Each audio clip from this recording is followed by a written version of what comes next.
Qıcıqlanmış bağırsaq sindromu bağırsaqlarda yara və şiş kimi struktur problemi olmadan ortaya çıxan funksional bir pozuntudur.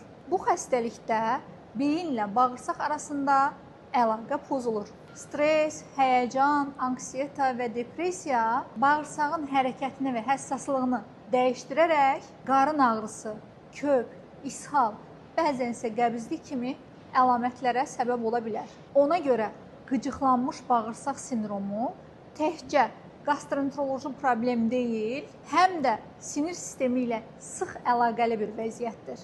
Məhz buna görə də bağırsaqlarımıza təsadüfən ikinci beynimiz demirlər.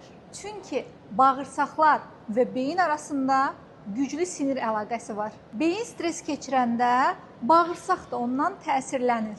Bağırsaq pozulanda isə bu əhval-ruhiyyə və həyat keyfiyyətinə mənfi təsir göstərə bilir.